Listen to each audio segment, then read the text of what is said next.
What's going on, friendly folks? Today, after a long hiatus, not to say a hiatus that was noted by anybody, but it was a hiatus. I'm back with a, not to say anticipated, but a review of the Make a Fresh Cup of Cappuccino in the French vanilla variety. And I wasn't too sure what the brand is on this, because this is all it says on the front. So the brand is either Make 5 Cups, Make a Fresh Cup of Cappuccino, or French Vanilla. So I'm going to go with French Vanilla. But it's produced by Greenbrier International Incorporated.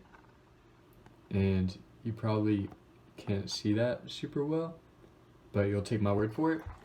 It contains milk, and also it accidentally contains soy because it is mixed up with it in the factory.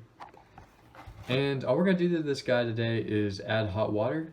But I guess we could, for an extra rich taste, replace water with hot milk. But I think for the review purposes, we should go with the biggest direction, just right there at the top. The first thing that we should do, keep it basic, keep it simple. So yeah, I'll meet y'all in the kitchen. Okay, so we're in the kitchen, if you couldn't tell by the stove. And the directions say just add hot water. So empty the contents into one packet, add 5 fluid ounces of hot water, stir gently, and then enjoy with anything of your choice. Of course, I'm just going to do it plain.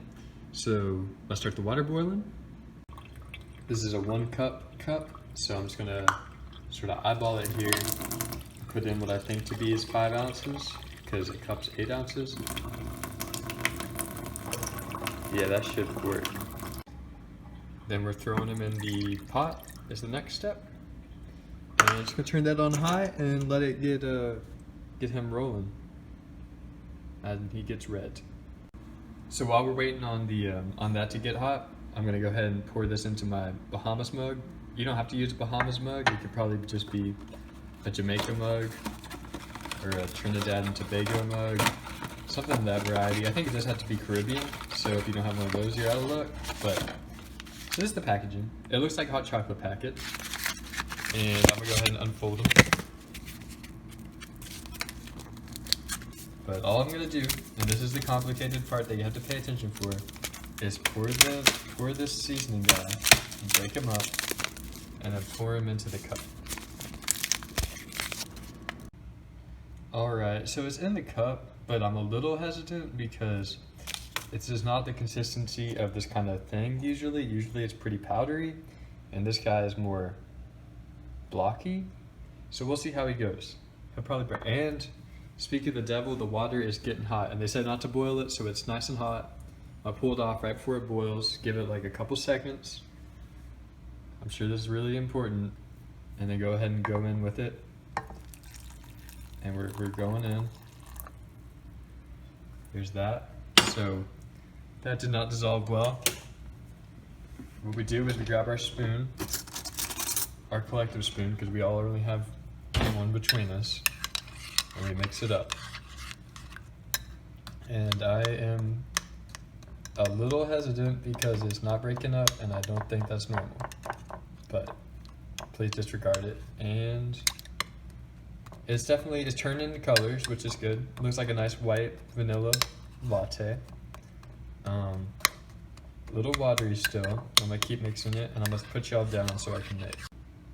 Just to demonstrate to y'all the dilemma I'm currently being faced with is that it's chunking up on me, and I'm trying to chop it up, but it's really not one to go. It's really just made some tight bonds in there.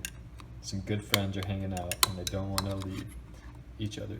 So I thought that would not be, I sort of thought this would dissolve easier.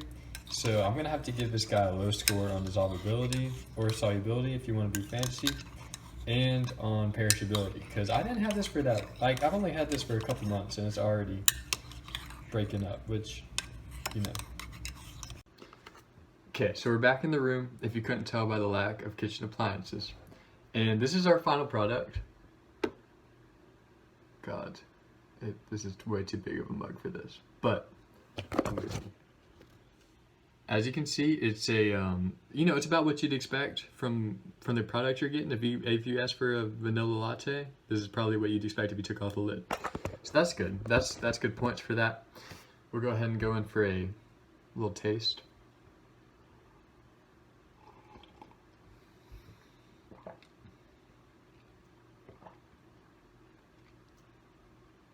This reminds, do y'all know the in the gas station when you have like they have those coffee machines and you can click the button for like French vanilla, mocha, hot chocolate, that kind of thing. This reminds me of something. This is very similar to something you get out of there, except I'm not as big a fan of this because you know the sort of industrialized taste some things have, like when they've been packaged for too long. This seems to have that. Like if you go to the gas station, and you know those muffins, those blueberry muffins that they have, how they sometimes taste like bubble gum. I think this is sort of like this is also tasting a bit like bubble gum, which is really like I don't know what it is. I think it's just like a gumminess sort of like it's not a texture, but it's more of a taste that um I think it's also similar to an artificial sweetener, but it's not bad. I'm gonna finish this, but I'm not gonna definitely like gulp it down in one sip. I'll slowly drink it. So as far as taste goes, I'd probably give it a 2.5 out of 5 stars. And then for the product itself, I believe it was pretty cheap. It was probably only about $2, I think. Would I buy it again? No. Should you buy it? Maybe. If you really like processed gas station drinks, which I do, but I don't like it enough to buy this one again. So maybe not if you don't like. If you're a fan of French vanilla that tastes like bubblegum and tastes really processed, I think it's a go for you. So, thank you for watching, and that's the end of that.